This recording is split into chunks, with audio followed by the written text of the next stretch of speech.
Now let's talk about the hidden truth. The part that almost never gets discussed in a routine doctor's visit or a supplement aisle.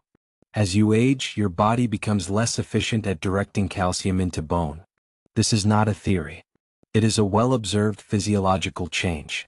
The hormones, enzymes, and transport systems that once handled calcium beautifully in your 30s and 40s simply do not work the same way after 50. Several large observational studies over the past 2 decades noticed something alarming. People who took high-dose calcium supplements sometimes still had fractures. But they did have higher rates of arterial calcification and kidney stones. One well-known analysis found that supplemental calcium, not dietary calcium from food, was associated with increased risk of cardiovascular events in older adults. That distinction is critical. Calcium from food enters the body slowly, in small amounts, and in a balanced nutritional context. Supplements deliver a sudden, artificial surge. Your bloodstream gets flooded. And if the body cannot immediately shuttle that calcium into bone, it must put it somewhere. And where does it go? It settles into blood vessel walls. It contributes to plaque hardening.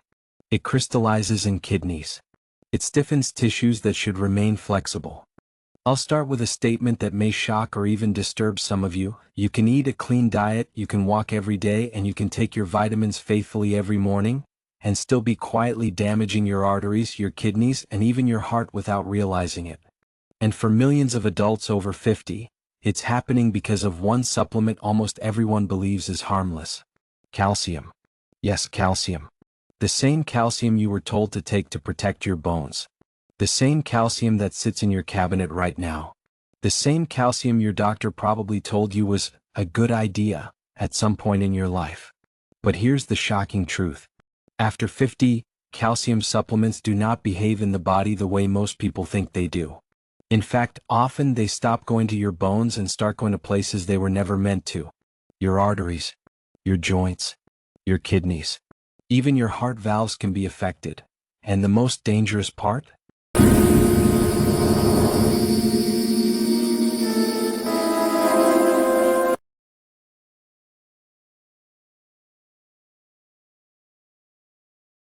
Shortly, I'm going to explain why such an event happens, why it becomes more dangerous with age, and what you should be doing instead if you actually want to protect your bones without putting your heart at risk.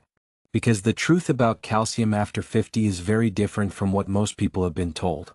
If you're over 45 or 50, you've probably heard the same message for decades. Protect your bones. Take calcium. This tip is particularly important for women, especially after menopause.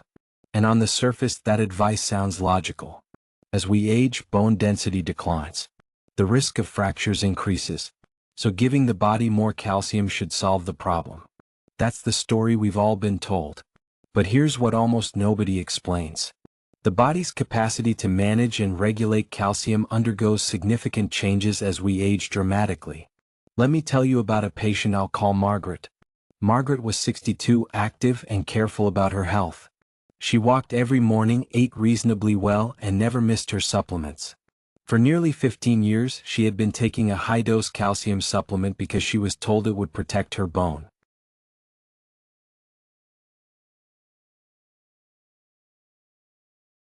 Substance.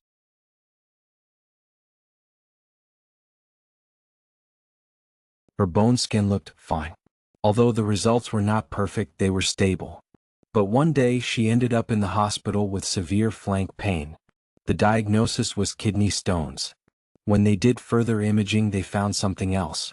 The examination revealed calcification in her arteries. The examination revealed early signs of vascular hardening. Margaret was shocked. "But I take calcium for my health," she said. And that's exactly the problem. Most people hold the belief that calcium functions as follows. You ingest it, your body transfers it to your bones, and then you live a joyful life. But that's not how human physiology works, especially after 50. Here's the myth you've been told. More calcium equals stronger bones. The truth is far more complicated. Calcium is not a smart mineral. It does not know where to go on its own. It must be guided. And if the guidance system is weak or missing, calcium goes where gravity and blood flow take it. Into soft tissues. Into vessels. into joints. And this is where so many well-meaning people get into trouble.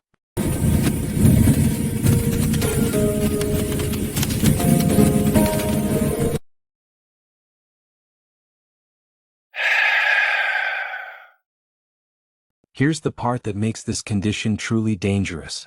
You do not feel that calcification is happening. You do not feel arteries slowly turning rigid. You do not feel calcium deposits forming in your kidneys. The result is silent damage. And the reason it happens is not because calcium is bad. It's because calcium without its proper partners becomes misplaced. This leads us to the real issue. If you want to protect your bones after 50, the goal is not to blindly consume more calcium.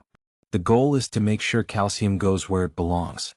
Let me explain the first critical missing piece: vitamin D. Vitamin D is not just a vitamin. It acts like a hormone in the body. It is the gatekeeper that allows calcium to be absorbed from the gut into the bloodstream in a controlled way.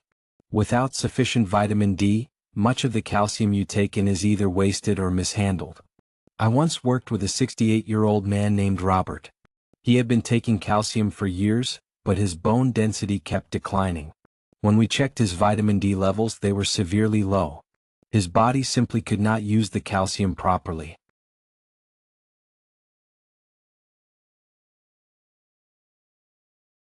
The common mistake people make is taking calcium without ensuring adequate vitamin D, or taking vitamin D inconsistently, or in doses too small to matter. The second critical piece is magnesium. Magnesium is essential for over 300 enzymatic processes in the body, and one of its key roles is regulating how calcium behaves. Magnesium helps keep calcium in solution and prevents it from crystallizing in soft tissues. Think of magnesium as calcium's traffic controller. Without enough magnesium, calcium becomes chaotic.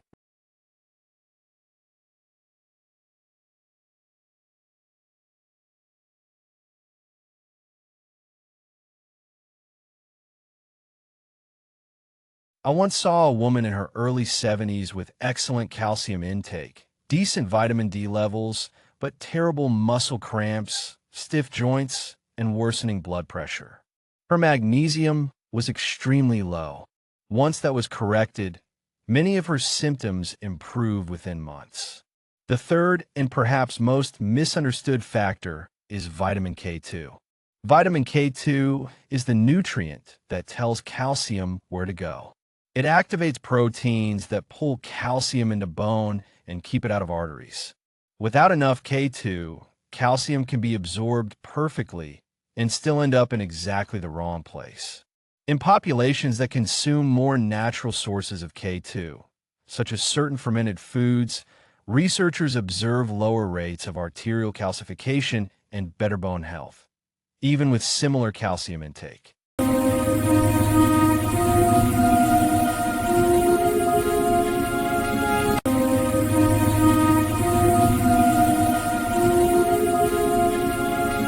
Timing also matters.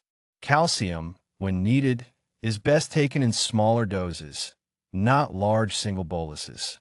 Vitamins D and K2 are better absorbed with meals that contain some fat. Magnesium is often best tolerated in the evening, when it can also support muscle relaxation and sleep. When these pieces are in place, the body handles calcium elegantly. When they are missing, calcium becomes a liability. Now I need to talk about what to stop doing. This is the point at which most people unknowingly sabotage their health. The first mistake is taking high-dose calcium supplements just in case. More is not better. This is particularly true for individuals over the age of 50. If your diet already contains reasonable calcium, adding large supplemental doses often does more harm than beneficial. The second mistake is taking calcium alone without considering vitamin D, magnesium, and K2 as a system. Nutrients do not work in isolation in the human body. Epic pudding stand.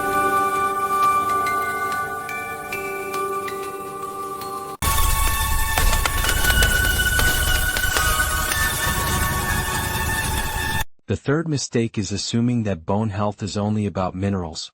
Bone is living tissue. It responds to movement, to resistance, and to mechanical load. Walking, strength training, and even simple balance exercises often do more for bone strength than another pill ever will. And here is the warning most people never hear. You can have normal calcium intake and still be directing it into the wrong places. So let's bring our thoughts all together. After 50, your body does not handle calcium the same way it once did. Taking more and more of it without the proper supporting nutrients does not guarantee stronger bones. Often, it quietly increases the risk of hardened arteries and kidney stones. The real strategy is balance. Adequate vitamin D, sufficient magnesium, proper vitamin K2. You should consume a reasonable amount of calcium, preferably from food. Your bones receive regular movement as a signal that they remain vital. If there is one bonus tip I would leave you with, it is this. Stop thinking in terms of single supplements. Start thinking in terms of systems. The body is not a collection of isolated parts. It is an orchestra. And calcium is just one instrument. Now I'd like to ask you something.